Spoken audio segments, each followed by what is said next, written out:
Welcome everybody tonight to the discovery session on the Golden Box Remedies, the wonderful creation that Adamus has created. Adamus, thank you for agreeing to be here tonight. Before we begin, I'd actually just like to acknowledge the original custodians of this land. I am on Gadigal country of the Eora Nation, and I acknowledge everyone's land that you are on. Adamus, you're in South Africa right now. I know that it's midday there, and I'd like to pay my respects to elders past, present, and emerging. So thank you, and thank you for all of those that have made time to hop on. I know that people will be wanting to listen to the recording as well. So without further ado, I'm going to hand over to Adamus. Adamus, please introduce yourself and tell us a bit about your background in homeopathy. I know you were in Australia as well, and then what also drew you to create these beautiful remedies. I'm handing it over to you. Okay, thanks, Etty, and thanks to everyone for being here. Some of you know me as Adam or Adamus. I use both. There's no real difference. Just different faces of the same thing. So I trained in Australia, as people may or may not know, as a homeopath, and then I was practicing for about 20 years here in South Africa, treating people, and I came to a point where it just seemed like it was endless. It was like the image I have repeatedly is like throwing stones in the ocean, and I was really good at what I did, but even so, it's like there was only so much I could do and so much traction I could get. So what I decided to do was develop a system of medicine, which I didn't know at the time that I was doing. I was more like addressing a need, and then each remedy kind of grew from the one before to fill niches that I saw as being necessary in order for complete healing to occur. So I worked a lot with the memory of water, finding a way to capture the frequency, and this is where it differs from traditional homeopathy. Traditional homeopathy is like a single frequency. What I do is like, if you were to imagine a circle, traditional homeopathy would have like one or two little electrons bouncing around. What I've done is I've tried to fill the space. I've made these molecules really dense, so they carry a lot of memory and charge, and they have a stronger impact on us. So, you know, I was actually challenged from a friend of mine. He said, well, make something that everyone can feel. So this was the challenge. And so I played with water, and I basically, if you imagine, like when you cut down a tree and there's like a 1-year-old tree will have one ring. What I've done is I've tried to fill in all the spaces where the rings would be to make these molecules really dense, so that when they go into us, they unpack and they start to set up a big ripple. So the difference between, say, a little stone thrown into the water and a grapefruit. So I'm throwing the grapefruit into the water, setting off a message in the body. And sometimes they're curative messages, and sometimes they're installation. You know, some of the later remedies are about installing the right frequency in us. You know, for whatever reason, we didn't often get the right coding as children. So I've kind of reverse engineered a lot of these substances to be archetypes of whatever it is I'm trying to achieve. So going back, it's been going for about 5-6 years now. My first one was Liberation, which went all over the world, and Liberation was really around clearing the unfinished memory. So all the old relationships that hadn't been finished, or the broken friendships, or the times where the family feuds had happened and nothing had progressed. It very, very much looked like the area that's frozen in us. So the image I have with that is an arrow went in, it got broken off, and then we left it in the body. And what this is doing is like bringing the arrow, connecting it to the old piece of the arrow and allowing it to be drawn out. Now, this happens in dreams, in reality. You know, I mean, the best example I can give here is I gave it to my distributor in Dubai, and she said on that day, 3 of her ex-boyfriends phoned her on the same day. The first dose she took, she's very sensitive. 3 on the same day. She thought this was the Truman Show. It was like again and again and again. But what I was saying to her was like, do you want to pick this person up? do you want to put them down, or can you have a new interaction with this person? But it was reflecting very directly into her face, like, what do you actually want from this? You know, like, be clear, have a look, taste it, chew the sweet in your mouth, and like, I still don't like the taste of it, or like, I actually like this. I'm gonna choose to take this back into my field. But you know, often all we need is that mirror, that reflection, so we can see this is really what we want or what we don't want. Now, a lot of what happens in liberation is through dreams, where we'll have an event where we'll meet someone in dreams, and we'll have an interaction. So gifts might be exchanged, or we get to say goodbye to someone we weren't able to say goodbye to, or we make peace, or we decide to go our own way. But in doing that, we very much finish what we need to finish with that person. And that's massive, because this is a lot of what we're carrying every day. We're carrying this weight of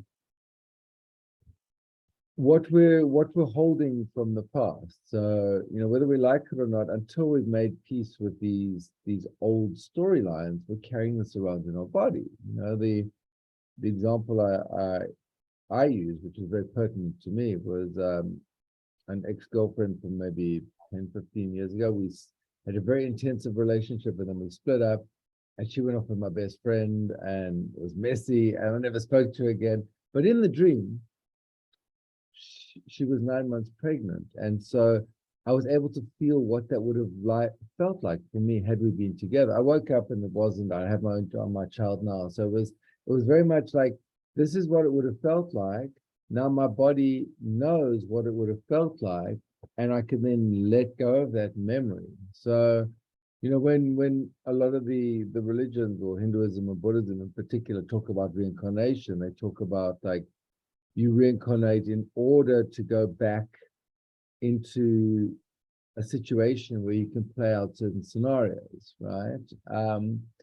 Now, by doing this in a dream, I didn't have to reincarnate and go back into playing out the scenario, find her another life to actually get married to have a child. I know what it felt like. And when I had this dream of her 9 months pregnant and we're happy, I felt something leave my body. I woke up and there was this bittersweet feeling of, well, this was kind of beautiful and cute and whatever, but it didn't happen. But my body was able to let go. You know, it's like we talk a lot about healing in the mind and in the emotions, but there's an animal level to healing and a nervous system level to healing, where if it's not finished, we can't let it. We can intellectualize it, we can talk about it, but if we can actually finish the story. And Jung said that if something's done in a dream, it's the same as doing it in reality. So if you make peace with someone in the dream, it's actually the same as doing it in reality. So if you've done it there, you've done it. Tick. You can tick that box and then chuck that piece of luggage or baggage over the side, and then it sinks below the ocean, and then it's gone. So this represents a way of actually dealing with the unfinished storylines of the past. Now, I think everyone knows about liberation, but it's made from the main ingredients is the 9 gems. This was something made by a Buddhist alchemist in the 3rd century called Nagarjuna, and he burnt each of these gems 100 times, and then put them together. Well, not him, but probably his students or someone related to him. But I mean, a lot of work. It takes a year to make the substance, but its specific purpose is to bring the karma to the surface, to allow it to play out so that we're not carrying.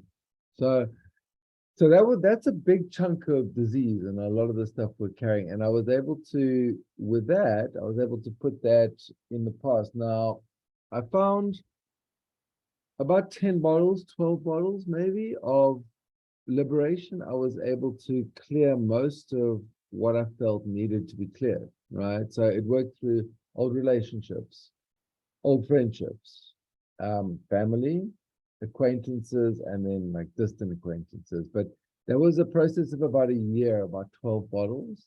And after that, I would take it and I wouldn't get much from it. I took it recently and it cleared something, but I think everyone has at least 12 bottles of liberation in them. You know, I've got someone who's on their 50th bottle. I don't know why she keeps taking it, but maybe she's addicted to it. I don't know.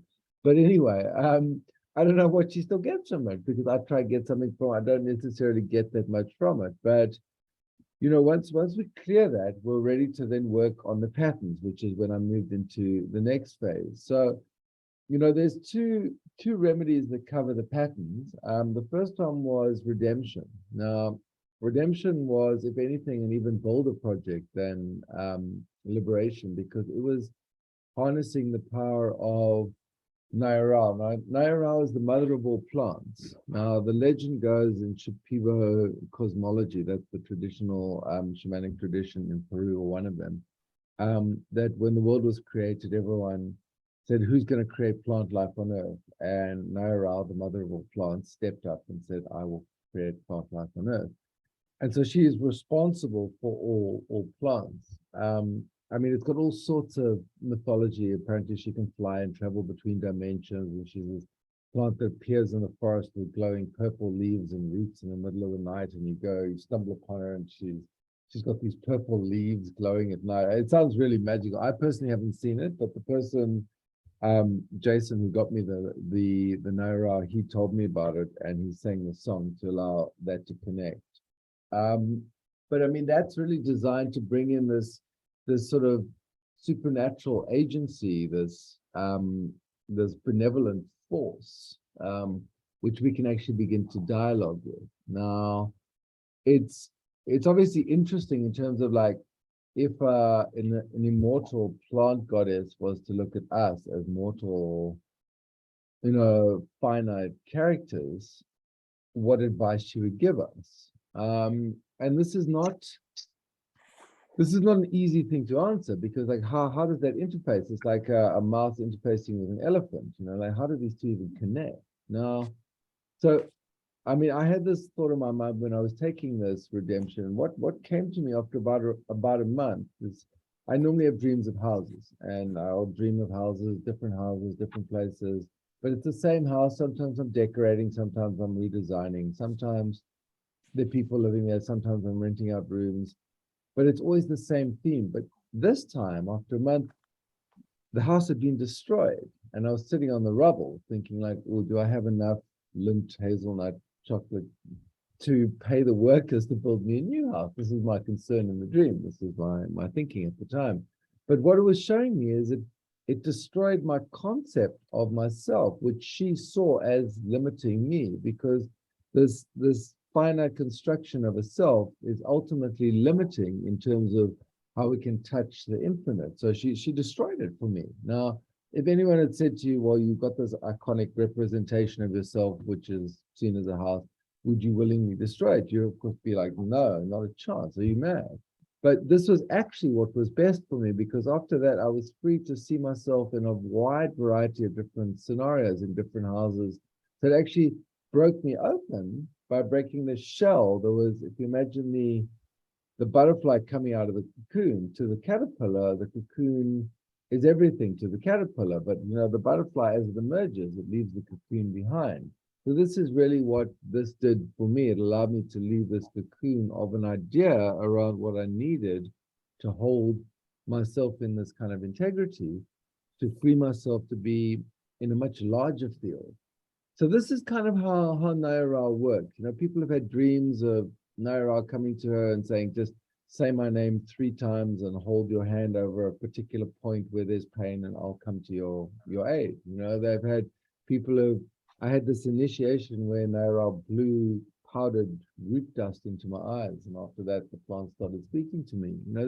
It's a very magical substance. It's a very big substance as well. But it's possibly the most, or possibly the least understood of all of them, because trying to say, well, what is healing going to look like? What is pointing out your patterns going to even look like to someone when they take Naira? And, like, hard to say, but it's really like bringing in this external feminine immortal energy who has no interest in anything but benefiting you, and just trusting that process. So because this was quite left of field, I made something called Panacea, which is also a bold project, which is much later in the process, but was also designed to deal with the patterns. So think of it like this. We have action, dog bites us. We have reaction or response. We go into a state of bracing or anger or we always have a response, and this response is a pattern. Now, this pattern will determine what we do. It'll condition us. So, for example, every time I walk past the house, I've been bitten by a dog, say, for example, and every time I walk past the house and a little chihuahua barks, I go into a tense space or an aggression space. Now, this is not an authentic response. It's not based on what's actually happening. It's based on my fear and what it's telling the nervous system. So what we want to do here is to introduce these substances which allow us to decondition our nervous system from habitual responses. So we can say, oh, I hear a chihuahua barking. I know I was bitten by an Alsatian a month ago, but I'm not going to associate this chihuahua barking with my fear around having been bitten by the Alsatian. I will continue to walk past. So this is also where Panacea comes in. It's an attempt to deal with the patterning around, the reactive patterning around what we go into as a result of traumatic response. And when we break it down, as a homeopath, this is what I was dealing with for 20 years. Someone goes into a state and they stay in the state, and then you try to unravel that. But what I've tried to do with redemption and Panacea is to have substances which are living things in their own right, like living intelligences in their own right,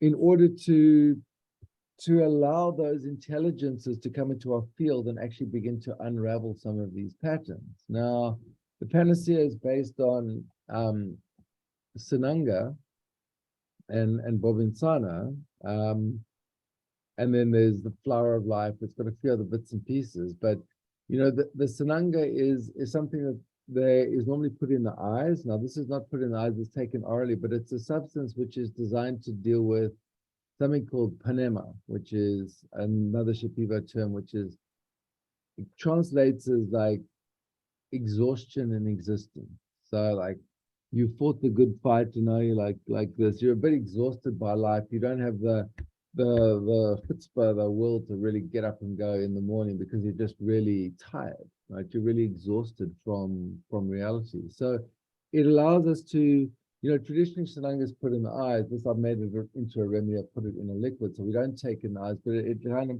washes away the heaviness, the grief, the guilt, the responsibility. So it allows us to wake up fresh, like a child. The Bobinsana is a very special herb. It's a plant with very deep roots. So it's very anchored. It goes deep into the earth. It's a short little plant, but it's got very deep roots. So it's used to really anchor us here in reality and give us a sense of being rooted in reality so that we can go off and journey and do whatever, but we feel stable. If you imagine yourself like a plant, but if you've got deep roots, then the storm can come, it makes no difference. If our roots are going down strongly, then we feel stable in the earth. The flower of life is designed to build the sense of the right way to live, this archetypal form of existence that we're trying to map or reverse engineer. So what I did with this, that wasn't the end of it. I put all these together with gold, which has the ability to bring stuff to life. And I spent about a month working on a visualization where I was connecting this plant spirit conglomeration to like a database of all the remedies that I kind of knew. So it was very much like every night I would go to bed and I would try arrange the cable that would connect to the database of remedies, which obviously I concocted in my own head. So it was very much a magical work, and it's something that keeps growing. Subsequently, I've added this substance called what's its name? It's called the hospital plant. And it's called the hospital plant because it's a fascinating plant. But this hospital plant is the way they use it is you wash your feet for 10 minutes, just normal foot wash, and you take the water from the washing of the feet and you pour it onto this hospital plant, right? You leave it for 10, 15 minutes for the hospital plant to absorb your frequency. Then you take 3 leaves from the plant, you boil it up in tea and you drink it. So the idea is the hospital plant will taste your signature frequency. It'll say, this is what the person needs as a medicine. and it'll feed it back to you in chi once it's manufactured what you need for this. So the Panacea has become quite it's become quite a big substance. It works beautifully with people with addictions.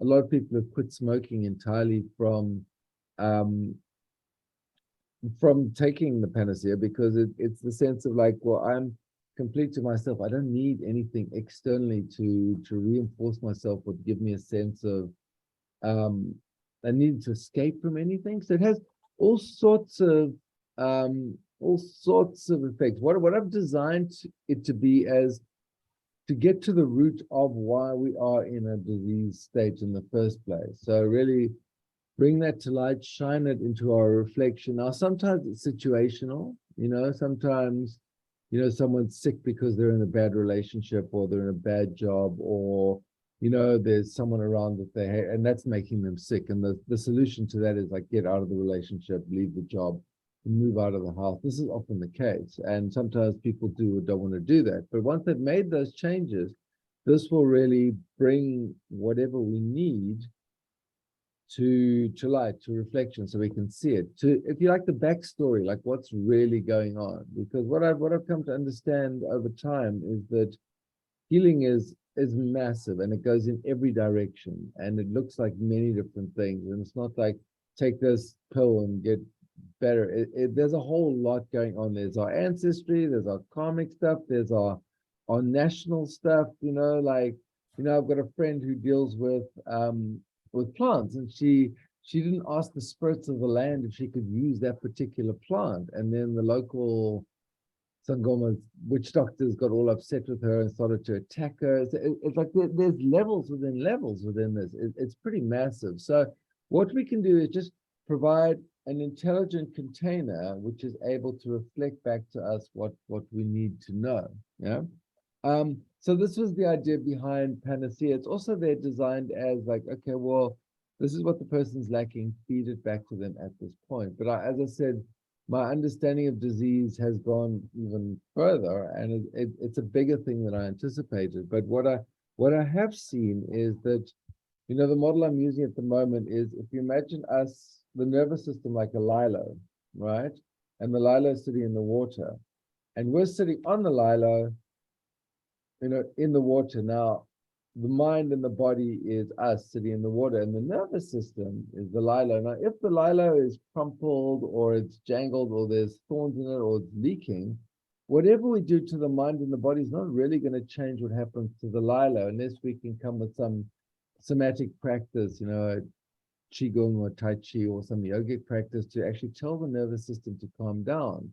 But if we can give messages directly to the nervous system, we could tell the nervous system to relax on a fundamental level, then a lot of the problems in the physical and the mind will just be sorted out. But if we go the other way and we try through the mind or the body, tell the nervous system what to do, it's not necessarily going to respond because it doesn't really speak in that language. So we really need to deliver messages to the nervous system so that the nervous system feels safe.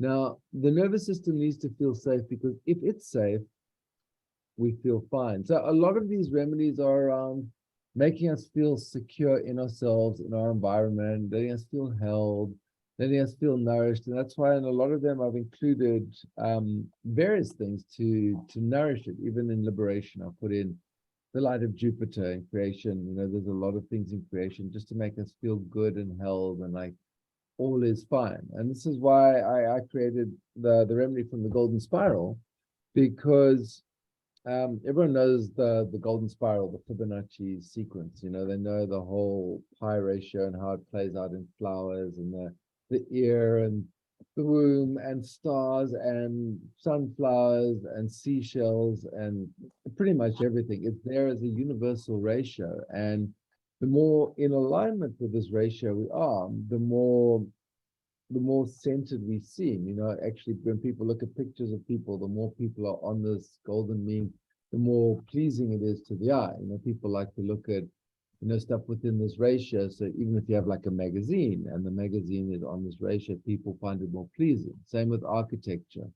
And that's what the Greeks built with. They built on this ratio because they realized that if it's closer to this ratio, it'll work better. So when we take this golden spiral, the first time I took the golden spiral, I was like, oh, I sat up more straight. It was like it allowed the alignment between left and right to express correctly.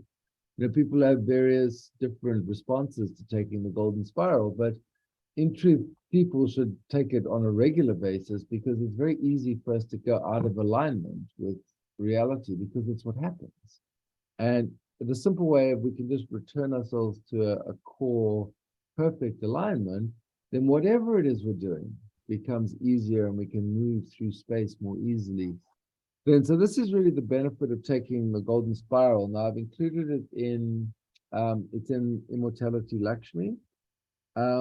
But for myself, I'll often take golden spiral in addition to, say, like Vishnu. I'll take it with that because I want that centering effect, especially at this time, because everything is really, whether it's solar flares or global catastrophes or wherever you look on whatever channel you're opening up, there's craziness and chaos. So that obviously is going to put our nervous system into the state of agitation. Hey, Kate. So that's going to put our nervous system into a state of agitation. So we really want to bring our nervous system back to a state of calm, because this is really what we're looking at all times. So then, hold on, I'm just looking. Let me just change this to see myself. Okay, there we go. Cool. So those are the ideas behind those. Now, something like, say, Tranquility, which is the Blue Lotus, the Ashwagandha, and the Light of Venus, is also around bringing us back to a state of calm, to calm the nervous system down enough so that we make the right choices. Now, I would argue that if our nervous system is calm, we can handle even the most incredible, crazy stuff with calm, because the nervous system is saying on a core level, don't panic. But if the nervous system is panicked, we can tell it whatever we like, and it's still going to tell you, I hear what you're saying, or and we often see this with kids. We can talk to them, but their nervous system is all agitated, and they're not hearing it because the nervous system is in a state of anxiety or agitation, and we have to speak directly to the nervous system in order to calm them down. I mean, I've had times in my, not so much anymore, but like maybe 4 or 5 years ago, my daughter would be like crazy mad, and like I would, whatever I'd say would just be, and I would actually take the Blue Lotus and I would just squirt it at her and like and hit her in the face, and she would lick it and she would like, oh, and then she must say, she's like, oh, dada, love, love, love, complete change, but all just because that nervous system from the state of hyper agitation was brought down to a state of calm, and in that calm state, she was able to just really interact with everything. So a substance like Blue Lotus is miraculous for children. It should be on hand for every parent because it just makes life easier. Because I think this is the problem, that parents are trying to talk to the child, but you're talking to a deranged nervous system, and that deranged nervous system, it only speaks that language. If you can speak on that language and you can actually calm it down, then it's fine. But if you can't, you're almost wasting your time because they're not even hearing you. And I realize this in retrospect, looking back on what I was trying to do with my child. Like, she wasn't hearing me, but I'm communicating well. It's like, it's not a question of communication. It maybe the tone I'm using is wrong. But if we can change this tone and bring the nervous system down, we can actually communicate in a way they can understand. So that brings me briefly into children and animals. So the remedies I use for my own child is mainly Blue Lotus. I give her the odd dose of Immortality Gaia just to give her that archetype. I'll give her the odd dose I give her Panacea quite a lot because I know if I can't find the remedy, they'll let the Panacea find it or present the answer to her. And in doing that, it'll allow her to sort the problem out for herself. Occasionally I give her Tranquility. Redemption, not so much, because it could be amazing, but you're not quite sure what it's going to do. The immortalities, I don't tend to give children too much because they don't need it. I think I saw when I gave her the Gaia, it was really boosted her up quite nicely. She was quite sick and it got her out of that very quickly. It was quite nice to see. It was quite useful. Animals, any of the remedies, we had recently a case of terminal cancer in a dog, and he was given 2 bottles of Immortality, and the terminal cancer is just gone, gone. So animals respond very quickly. If my pets get upset, I'll give them some blue lotus to calm them down. Panacea as well. My cat was recently getting sick. I gave him a combination of Gaia, Panacea, Golden Spiral, and Creation because he was getting very thin. And this brings us on to combination. Now, Golden Spiral and Creation can go well with anything because Creation is basically saying, this is the best day ever. And I want to have the best day ever. And I don't want to take a chance. So I'm going to take that. And when we take that with something like Vishnu, Immortality, Vishnu, and Creation, we're pretty much assured of a great day, whatever is happening, because we're just putting in so much positive programming around how you want to feel on that day. And I've designed those 2 to be best day ever, I win, the end. That's the story. So when you take this is what you're saying to yourself and to reality. You're saying like, okay, you're going to have a fantastic day. It's all going to go your way. Your timing's going to be perfect. Everything's going to line up. Things are going to work out. It's going to be fantastic. The end. There was one time when I took the Vishnu just by itself for 3 months. I haven't normally taken anything for that long because it was just so good. At the end of that, it stopped working as much, and I took a break, and then I went on to Gaia for like a month or 2 or 3, and now I'm kind of circling back to Vishnu every now, Vishnu, Gaia, but I'll often take Creation and Golden Spiral with that. Now, when we look at the effect of Golden Spiral, it's just such an easy way to bring stuff back into balance, and it's a way to make sure that we're at ease with ourselves. We're at ease with ourselves and ourselves. So whatever can go right will go right. That's what we're saying. Like, be the best version of yourself.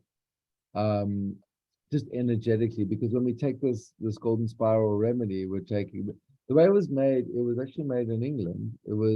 They made the sculpture of the gold on the Golden Spiral, and they passed light through the sculpture into water. So it's like that was the imprint of the Golden Spiral into water. I then got it and I amplified this frequency, which is what is then in Golden Spiral. And so when we're taking it, we're just taking this message of return to self, right? Very quickly.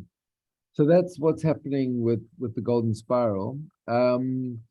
The different versions of the Immortality, so obviously there's normal Immortality, which is the straight immortal jellyfish. Now, for those who haven't encountered the immortal jellyfish, I was given a brief tour. So from the original jellyfish I received from Japan, I pierced the little nodules on the tentacles, and it releases this chemical, this neurochemical message, which acts not too much unlike a hormone. It's a strong message which tells our cells to return to an earlier version of ourselves, right? Basically, in a nutshell, to get younger.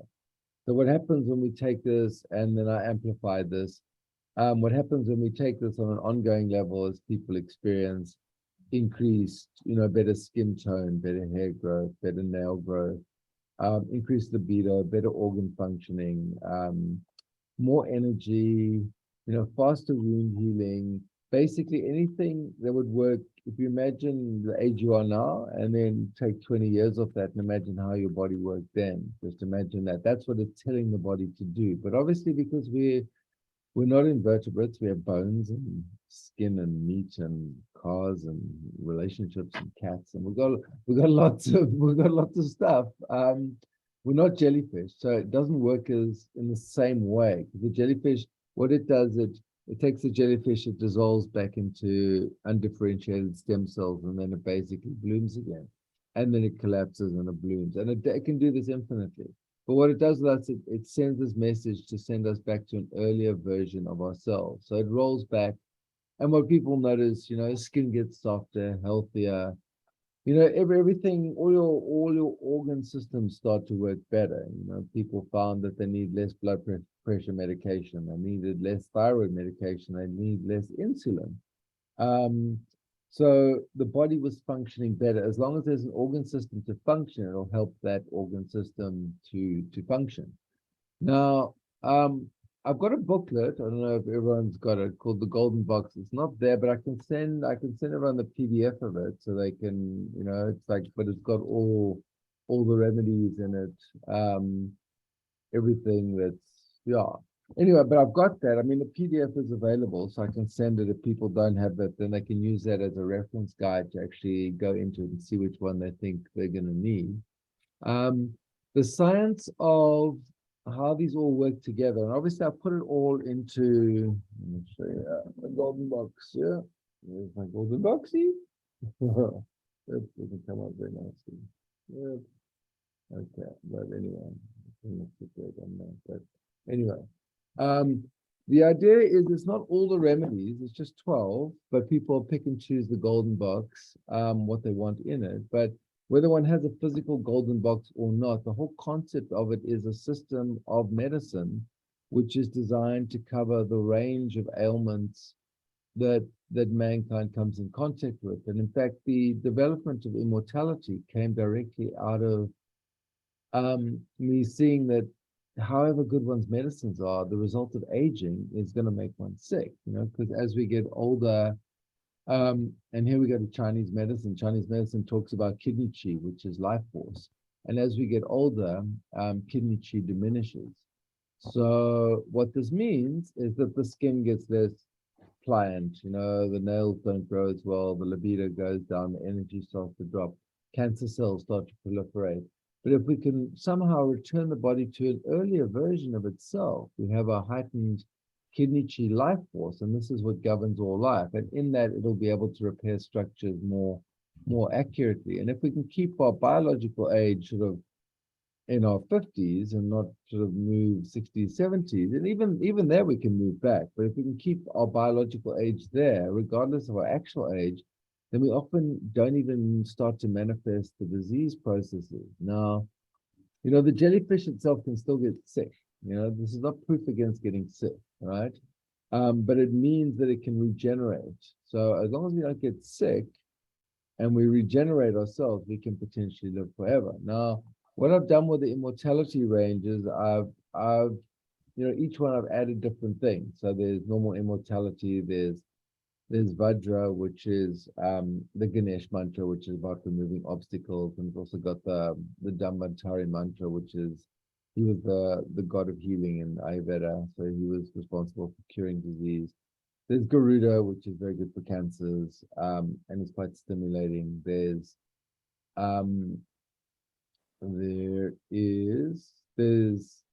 Lakshmi, there's Kali. Lakshmi is about abundance, and that's got golden spiral and creation. And Kali is about getting rid of problems, clearing stuff. There's Shiva, Shiva is very interesting, Immortality Shiva, because what that does is it's able to separate thought and emotion. So you imagine we have a thought, I don't like John, and an emotion, anger. Now, normally these are paired up. I don't like John, I'm angry, right? What this does, it separates them. It's like there's the thought, I don't like John, but there's no emotion attached to it. So the thought of I don't like John just goes and disappears. And then anger comes up, but it's not linked to I don't like John. So the anger is able to liberate as well. So we're able to see how when we can separate thought and emotion, we can actually deal with them both separately and they don't bind us. Because what happens most of the time is we get caught up in stuff. We run across John and we remember we don't like John, and then the emotion of anger comes up, and then we're angry with John, and then we got some revenge story. I want to beat up John. This whole story goes on. But if we're able to split and not attach at that point to this emotion, we're able to see it for what it is. We can actually step back from the entire thing and be clear of it. So all of these remedies are about giving us archetypes of ways of dealing with things. The Immortality Lakshmi is there to give the feeling of abundance, the feeling of richness, of being held. Lakshmi is the goddess of wealth and learning, and it's very much a large feminine frequency which just holds you in that and just makes you feel held. And this is obviously important for people at this time. Now, Lakshmi's counterpart in Hindu mythology is Vishnu, the preserver. He's the goddess of preservation. Um, and it's become one of the most popular ones because he's the one which gets things done. If you imagine there's the creator, there's the preserver and destroyer. Vishnu is the preserver. So it's like how to preserve stuff. And when I take it, I notice like all the little bits and pieces, I just get done effortlessly. Normally I put it off like, oh, I've got to do this or do that. I just get into it. I just get into it and I do it. So all the nitty gritty, the painting the walls, the digging the garden, the buying of the this or the that, or the taking the cat to the vet, or I just get done without hassle. The normal processes of life, the preservation of life, I just do without effort. I almost get into it. I get enthusiastic about the process and then dive into it, which is what we want. Now, so that's Vishnu. That's got 15 levels of immortality and these mantras. The way I put the mantras in, I've got a good friend of mine, Stephen. He spent 20 years in an ashram in India, and he's spent a lot of time with the mantras. And what he does, he basically takes his ego out of the equation and he just pulls the mantras down, and he does a fantastic job of it. So he's been able to instill these mantras into these ones. The next one up was Immortality Asgard, which was a very, very bold project. I cooked up the Norse runes in this solvent I've got that brings things to light with gold. And what Asgard does, Asgard gives us perspective. So we're able to almost see ourselves separate from ourselves. So imagine you can step out of yourself and look back at yourself, and then see yourself and decide, well, ooh, I don't really like that. I mean, I saw this very clearly. I was taking Asgard. I woke up 3 a.m, and there I was as the angry man. I saw myself, and I was able to see myself as the angry person. I saw myself like, this is my father. I don't want to be the angry man. So I stepped out of that, but being able to see myself in that role, like, this is where you are, and the reason was perfect. You should be angry because this person's an idiot. All the storyline was perfect. They talk about the illusion, Mara in Buddhism. And that's the illusion that you must play the game. But if you step out of the game and you can choose to play or not play, and this is what Asgard gives us. It gives us perspective on ourselves, which is a really valuable thing to get, because often we can see everything else, but we can't see ourselves because we're in here. But if we're able to step back and look at ourselves like we would look at someone else, and that's really what Asgard does, and look at our pattern. I had a guy who was taking Asgard, and he went into the supermarket looking for something for lunch, and he walked around for half an hour, couldn't find anything. And then he realized he wasn't even hungry. He was just there because he habitually goes to the supermarket and eats at that time. And he realized how ridiculous was that. And he walked out without buying anything because he just realized he was just there habitually. So it caused us to challenge a lot of our habitual actions. I found myself driving with my left hand, which was kind of weird, and then changing with my right hand. So it was kind of odd. But it breaks the continuity so that when we pick it up again, it's fresh. Because so much of what we do is habitual. Okay, wake up in the morning, make the coffee, feed the cats, and we're in a state, and then we move into a different state. But the more habitual stuff we have, the more we're bound by this state. And that's what Asgard shows us, how to step out of it, see ourselves, and then if there's something we don't like, just change it, literally. Asgard's very good for keeping us in the present, because I was walking one day and I was trying to think of the future, and it was like I banged my head against the wall, like I couldn't think of the future. And then I tried to go to the past, and I banged my head on a wall there, and it was like I couldn't actually reach into the past or the future. So it was forcing me to be in the present. And what we do in the present is that we actually fill this whole space instead of taking this whole thing for granted as little points. Just fill the whole space with the density of what's around and really be present. This is the gift of Asgard. It's the gift of, from space, we see ourselves. And that's why I created Gaia after that, because Immortality Gaia is really designed as the full installation of us on this earth. Now, it's a very bold project. It has all the elements. It's got Himalayan salt, Kalahari salt, Shilajit, calzone, which is this ancient peat marsh. So basically all the elements I could find on the periodic table in one thing.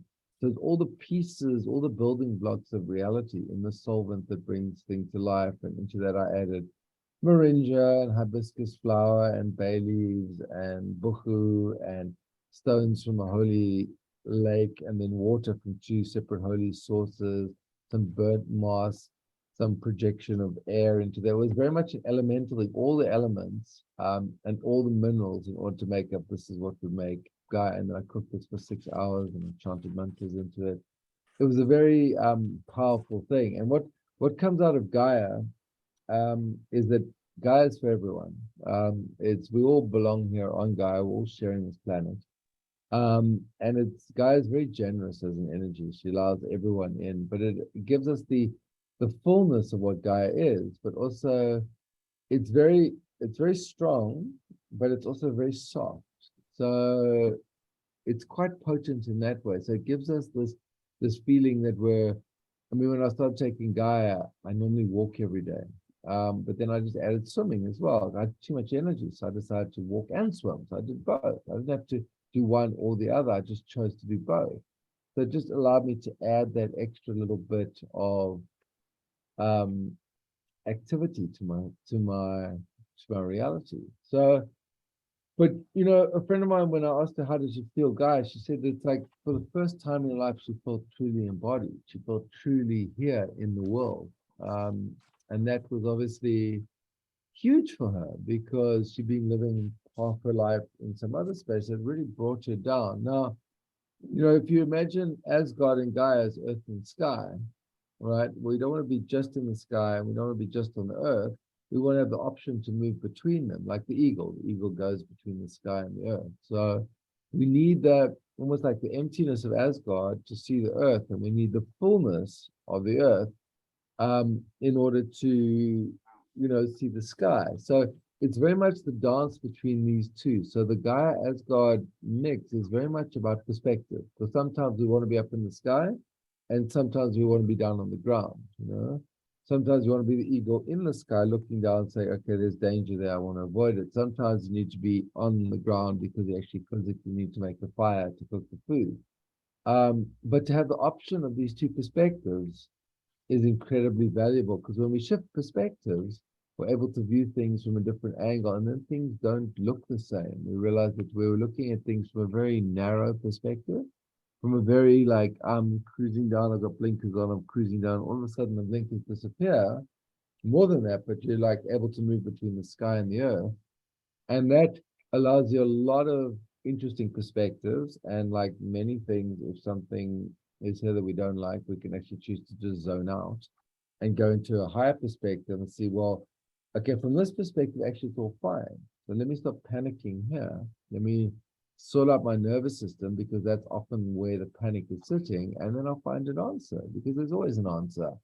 And whether we're looking at something as a problem from a time perspective, but if you take the perspective of, well, if we live for another 100 years or 200 years, then even the time perspective is meaningless. Then we can actually take that away as an equation. I actually went to I did this practice where I made myself a 500-year plan, what I would do in 500 years, to actually change my perspective around, well, if I can live for 500 years, which I believe the jellyfish can help us do, as long as we don't get sick or do something stupid. I mean, we don't, no, just start living on Mars bars and Cheetos, it's like, we still eat well, we still get exercise, we still do the right stuff. I believe, and we, prevent too much like emotional turmoil in our life, which might cause us to get sick.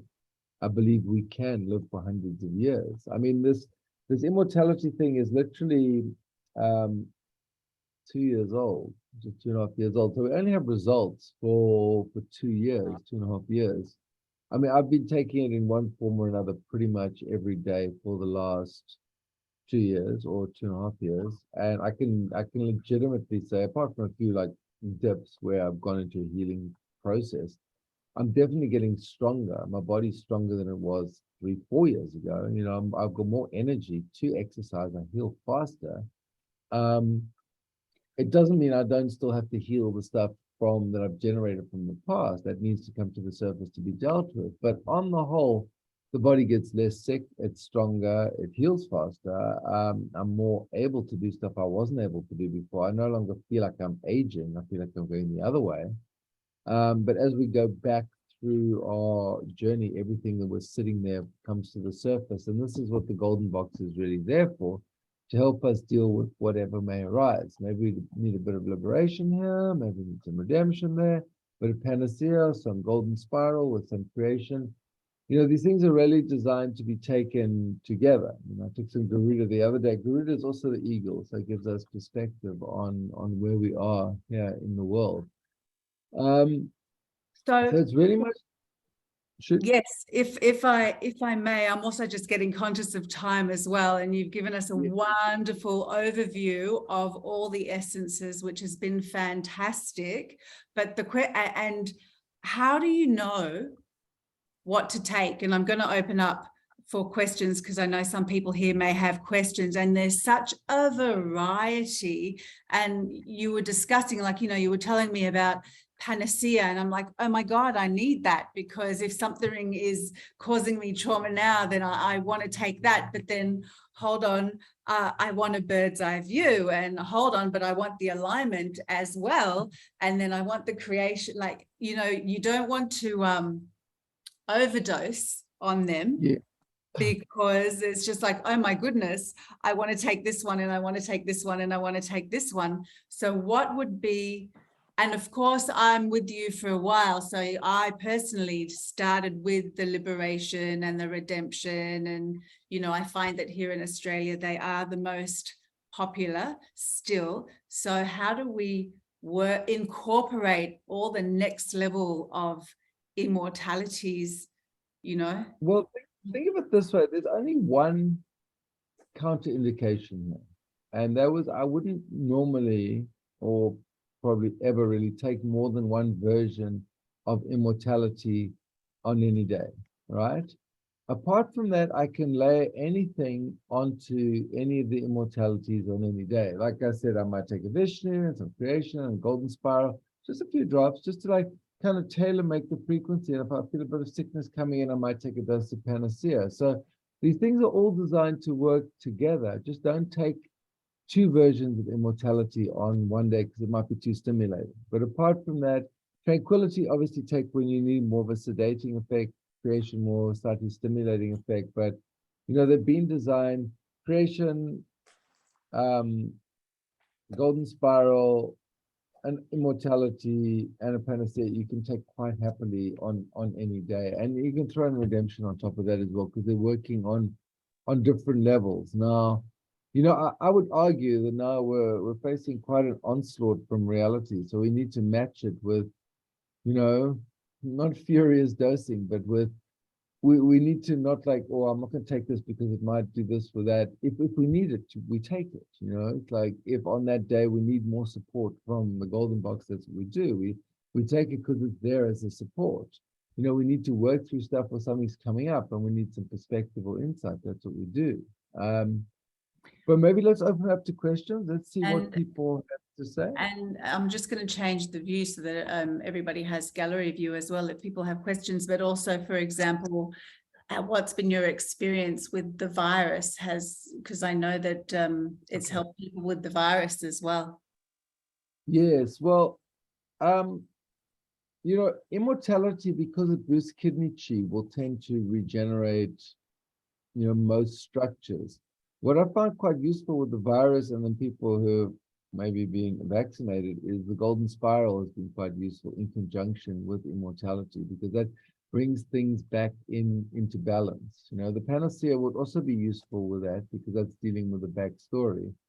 I think the range of things that come up is, what we want to do at any point is return our body to a state of normal functioning as quickly as possible. So in that sense, panacea, golden spiral, creation, indispensable. Immortality will give us the energy, the boost, and obviously whatever flavor we think is important at that time. Do we need the perspective? Do we need to separate the thoughts from the emotions? Do we need everything to go easily? Or do we need like more of the installation Gaia sense of like, okay, I'm fully embodied on this planet, which I think, everyone should have at least one bottle of Gaia because it's fantastic. Asgard is amazing as well. It's sometimes a bit much for people, but if I can give people a heads up on that, what I suggest often is like take a dose of Asgard, followed by a dose for the next 3 or 4 days of either Vishnu or Gaia, and then another dose of Asgard. So we're like emptiness, form, emptiness, form. So we get to see how it expands and contracts. The Buddhists talk about emptiness, which would be the Asgard, and then the form, which would be the Gaia. And the Vishnu is very much things running smoothly. So this is what we're looking at. Like we want to, show the body almost how things work. In Buddhism, they say, don't fixate on the form, right? But we're presented with so much stuff all the time. When I took the Asgard, it was very much like if you imagine every day, horses coming past, horses. With the Asgard, it was just like nothing, no horses, no nothing. I remember walking and I didn't have a single thought in my head for about half an hour. I was like, whoa, I was a bit worried. I thought, when is this going to start again? And it did start again. But when it did start, I was able to see, okay, the horse is coming up. Do I want to ride this horse? Do I want to let it go? Do I want to brush it? Do I want to pet it? Or should I just observe it? So we actually get the choice, and this is the thoughts of the horses, right? We get the choice to, do I want to pick this thought up? Do I want to let it go? Do I want to engage it? Do I want to maybe brush its hair? What do I actually want to do with this thought? I'm not obliged to pick up every thought that comes, like a child in a sweetie shop. I'm not obliged to stuff them all in my face. It's like, it's for me to choose what I want to do. But having this break from the incessant thoughts, we're able to see the thoughts as things that are perpetually arising and are for us to choose to pick up or put down as we want. And it's there to benefit us, not to be just whipped down the road like a horse, like, okay, go here, go here. Oh, that's fantastic. That's absolutely fantastic. And I have more questions, but maybe if anybody else would like to ask questions. Oops, maybe just, hi, Adamus. Hi, everyone. That was great sort of clarification on, you've sort of answered my question, but I guess I'll just sort of ask it again a little bit. Because when I've taken, because I was, fairly early on with liberation and redemption and all that, and kind of, partly because they were the main, sort of all that was available, it was sort of this very methodical, rather linear kind of approach. Like, I will take liberation till the bottle runs out. I will take redemption till the bottle runs out, that kind of idea. And what I'm hearing here, and makes a lot of sense, is, oh, well, now there's this arsenal of amazing things that have all these different attributes. And obviously my responsibility is to just get clear on what they are, but you've articulated it unbelievably well, I'll just say, and succinctly. So it's kind of, I guess, having the confidence to, do just sort of a mix and match kind of thing, and, follow my, I've got a fairly intuitive sense too. And obviously you can do pendulums, you can do kinesiology, you can do other things there's that as well. And even a number of drops, some people take less. They might take 3 drops or 2 drops or 5 drops or whatever. They can even douse the amount they actually take. Or, I've designed creation, golden spiral, panacea to be very forgiving as substances. It's hard to take too much of them. So tranquility, if you took too much tranquility, you'd probably just fall asleep, right? The immortalities can be quite stimulating in the beginning, but it's like, that's why you only take one dose a day. But it's very much it's like it's a new set of goodies. Just go out in there and play with it and see what it does. All of the the Hindu ones, the Kali, the Lakshmi, the Shiva, and the Vishnu have a whole lot in them in terms of the aspects that they bring out. Like, I had to do my tax yesterday again. Like last year I did my tax, I took Kali. And you take the Kali and she just chews through the tax, like a pit bull chewing through a bone. It's just like chop, chop, chop, chop, chop. It was fantastic. It was easy. It was no problem. It was the right mood. It was the mood of like, nothing's going to get in my way. I'm just going to push through this whole space. Or what it's very useful for as well is dealing with exhaustion. I mean, this is another thing, Etty. I mean, after the virus, I found I was quite exhausted. I was quite like, obsessing, just reading Facebook posts or whatever. This was like a year ago, right? And I was just caught in that loop of heaviness and like reading posts about it. And I took the Kali and it just pulled me right out. It was like, chung, don't be stupid. And it pulled me right out of that. My energy came back and I stopped buying into this narrative of poor me or whatever the narrative. We all know what that was like. Thank goodness we're not going back to that anymore. But it pulled me up by the bootstraps. It's like, okay, back on track. And then I was out of it. But it really helped with the lethargy. And this is what people find. People are very stuck in something or very lethargic. Kali's amazing for just like jacking them out of it, Yeah. So fantastic. And do all of them, because I know that some of them really induce dreaming, like specifically liberation, but do most of them, or not as much. The immortality range, some of them will induce dreaming, but what I found when I first took immortality, and I saw it sometimes in my dreams, and sometimes it has a very similar effect to liberation, but from a completely different angle. So imagine if you say, okay, we're going to do a tour back of your life. The liberation is like the beautiful coach and whatever, and it's like, okay, we're taking you on a scenic tour and it's led by Willy Wonka and whatever, taking you through the tour. But the immortality is like, okay, we're just getting in the boat and we're just going back. It's like push back. It's not, there's nothing particularly subtle about it. It's just a direct message to return to an earlier version. And as you go through older versions of yourself, you're going back through the memories. So like I had memories when I was in my 40s, in my 30s, in my 20s, and it was happening during Corona. I remember one time I was in they just opened up this one deli, and you could actually get coffee there, and everyone wasn't being all silly about the whole thing.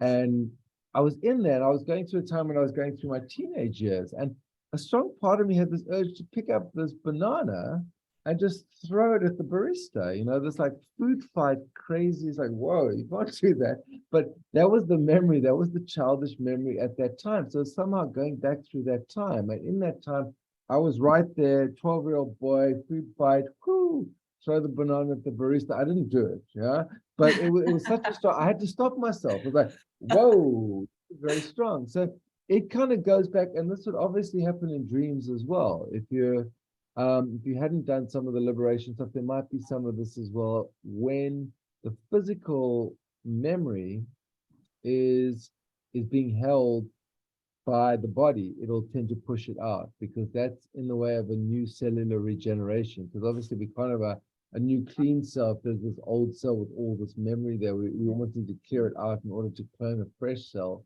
so that we can have a fresh installation. Yeah. All right, thank you. I think you've shared so much that you've covered all the questions that I had. Does anybody else have questions? I was just going to say that PDF of the booklet would be awesome, Adam. I have that, so I can share it around. Okay, yeah, cool. I have it, and I can share it around. Cool. Yeah. So, and there are also some questions that people ask as well in the back of that, which are really useful to read. Yeah. There's some Q&A and I mean testimonials and FAQs and just in terms of what's where. I just thought by doing this, it was very much like putting it all together as an official system and saying, okay, this is now a system of medicine. Before I was working out what would constitute a system of medicine and learning in the process. In the beginning, I thought, well, maybe liberation will cover everything, right? But then I saw this gap, and the gap was the patterns. And then, okay, the redemption. But then, okay, there's still something that's like the big patterning, but the small patterning, the small binding stuff, okay, the specific stuff, and even the addition of the hospital plant to the Panacea was to say, okay, well, yes, we do have aches and pains and we do need to have these things addressed. and it's nice to have something we can just give our child, you know, knowing that this will work on the child's disease while we're doing whatever we're doing. And then, you know, just for me, just as a parent, you know, like, okay, I don't have to think so hard, I don't necessarily find the remedy, maybe this will just find it for me. And often it does, you know, that's a parent, you know, any parent would like, wow, yeah, if I could have something like that, I want it. Like, where is it? Yeah.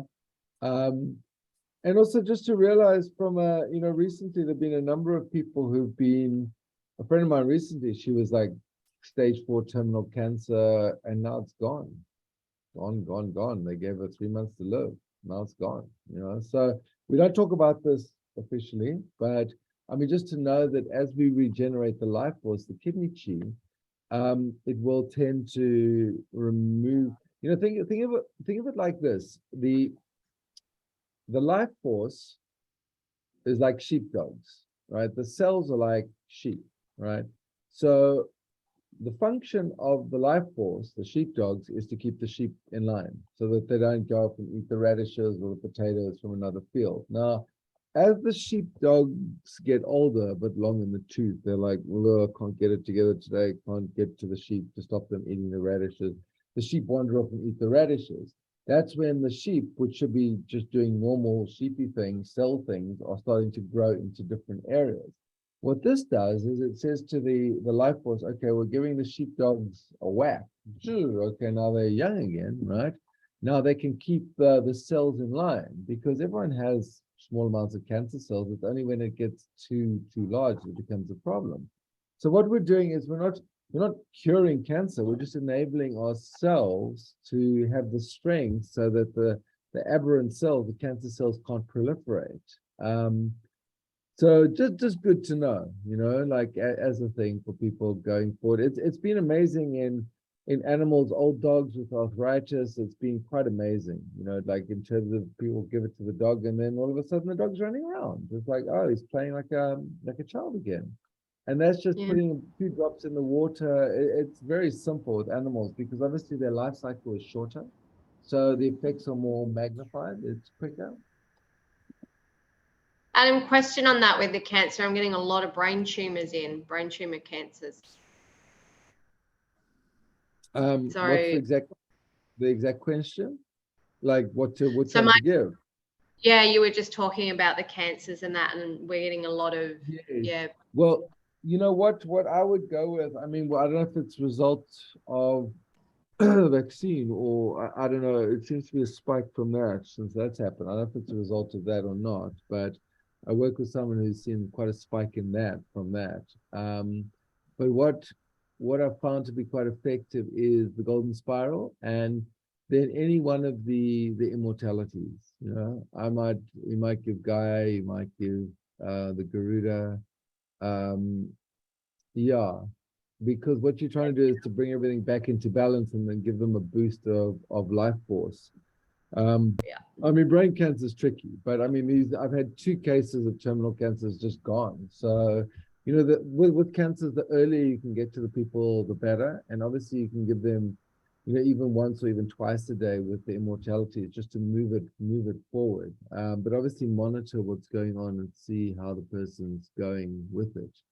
You know, with practitioners, I'm always happy, Kate and other practitioners who might be there to answer questions from you guys if you want to like reach out to me, because I know there's often specific stuff related to particular disease processes that needs to be addressed quite specifically, and I can do it sort of generally. But if there's a particular question, I'm happy to kind of talk about that. But that would be my recommendation, would be the golden spiral. And also for people who've been vaccinated who had weird effects from the vaccination, they found that immortality and golden spiral have really helped them come back to normal. Now, which immortality doesn't make a huge amount of difference. It's the regenerative effect of that. You might give them Varja, yeah, because Vajra's got the effect of the mantra of the god of healing and Ganesh to remove obstacles. Or, you know, if they need more lushness in their life, you might give them Lakshmi, because Lakshmi contains the golden spiral. Thank you. And then also just always with pregnant women, it's best not to. Yeah. Pregnancy, probably, I would say the only exception to that is Blue Lotus. Blue Lotus will be fine. But generally pregnancy is a time where you still steer well clear, because if anything happens, you're going to get blamed for it. So, and the same would go with breastfeeding as well, because obviously if the mother's taking it, it's going to the child. But before or after is fine, but pregnancy best to leave alone. The other one that might be safe, I mean, I'll go out on a limb a bit here, is the golden spiral, because what you're saying when you're taking the golden spiral is this is the archetypal form of all forms. This is the ratio that everything is built on. This is the perfect ratio whereby everything functions best and is most pleasing and is most genial. I don't know what word you want to use there. So there's nothing can really go wrong with having that and Blue Lotus. But apart from that, I wouldn't take the immortalities, because it's a process. That's why I don't give it to children generally either, because they don't need it. They're still kidney strong, they're still full of life. Yeah, so that's really what I would recommend. Yeah, pregnancy. Yeah. All right, thank you. Just, this is of no consequence, but it's really interesting. It must be the energy transmission out of us, because Max has been at my feet the entire time, standing while I stroke his head. This is very unusual. And now he's sitting on my lap, just completely just listening to this whole thing. So I think he's up for something. Yes, he wants. I saw Tiger come up for Etty. It's like the animals are all like coming. I'll open the front door and there'll just be like this menagerie out.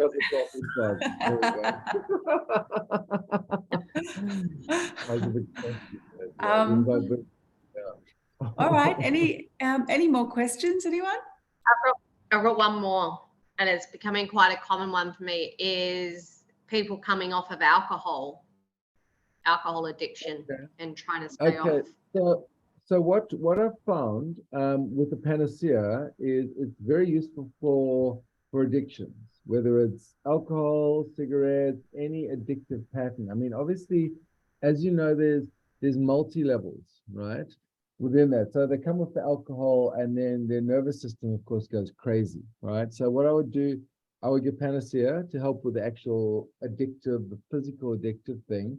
But then I would give stuff like Creation and Golden Spiral just to calm, and even Tranquility, just to calm their nervous system so that they feel relaxed, right? Because it's that non-relaxation that makes them go back to the alcohol. I mean, obviously there's the societal thing as well, like, oh, everyone's drinking and you're not, and like you feel out of it. It's complicated, but if I was to treat someone in that, that's what I would do. I would, and maybe give them some Gaia as well, because Gaia, then they're feeling good. They're feeling quite stimulated, quite strong. And then just send them off to get some exercise, just run it out, run it clean.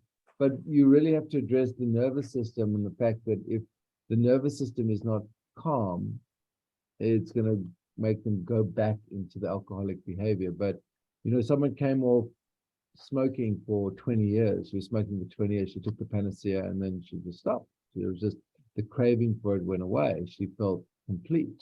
Yeah.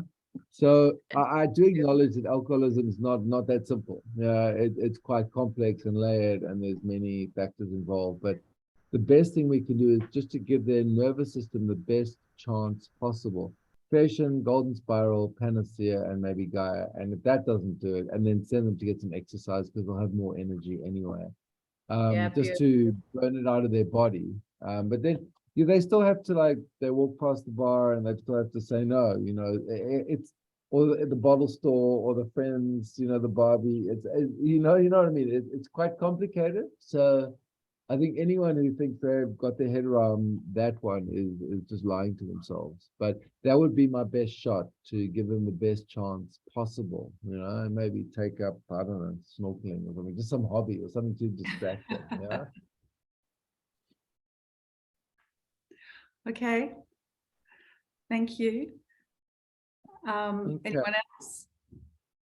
I'm just going to say thanks very much, Adamus, and obviously Etty, for organising this, and great to see everyone on this too, because I've been going on Zooms on a course today since 10 in the morning. I haven't actually had dinner yet, so Right, thank you. Yes, no, we've come to an hour and a half. So with a bit of a glitch in the beginning, I did say that I would share a discount code for those that will tune in and listen if they want to go online to the website and purchase. So the discount code is actually Liquid Gold with a capital L and a capital G. And the website is ettinka.com.au if you're purchasing in Australia. So that's ettinka.com.au. And for the rest of the world, because I don't know who this is going out to, I'll put this up again on the New Immortals group. So you can download a PDF. If you're here, you can get a copy from me in South Africa. Otherwise, for the States, it's liberationtheremedy.com, or South Africa, it's immortalskin.co if you want to get all from me directly. There's also newmortals.co.uk in the state, in England, and beyondmedicine.uae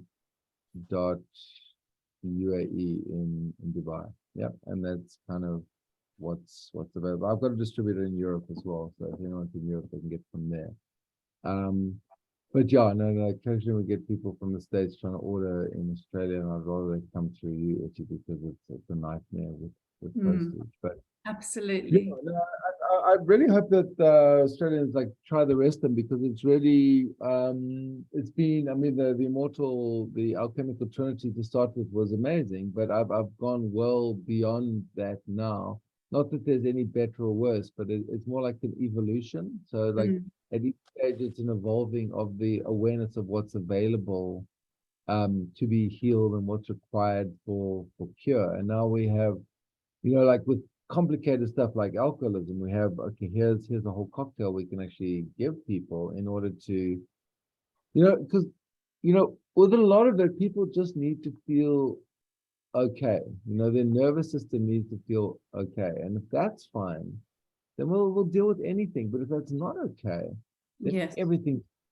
So that's why I'm focusing a lot of my focus now is like actually talking directly to the nervous system, with calming them, with tranquility, with making them feel good, with creation, with a new installation of what's possible with Gaia, with best day ever, I win, with Vishnu, with abundance, Lakshmi. I'm really just feeding direct information to the nervous system to say, you've got this, you win. That's all you need to know. Figure it out later. But just once, and when the nervous system gets this message, it's like, oh, I can relax. I can really calm down and relax. Great. Thank you, Okay. Adam. So just being conscious of time, and thank you so much for your time, Adam. Thank you, everyone. Lena, Lynn, Kate, Anton, and dear sister just jumped off now. Thank you so much. Wonderful to see you. I'm happy to send around the PDF. And I look forward to being in touch. Cool. Thanks for hosting us, Etty. Thank you so much. Thanks so much. Thank you. Thanks again. It was Bye. awesome. Yeah. Thanks, Adam. All right. Okay.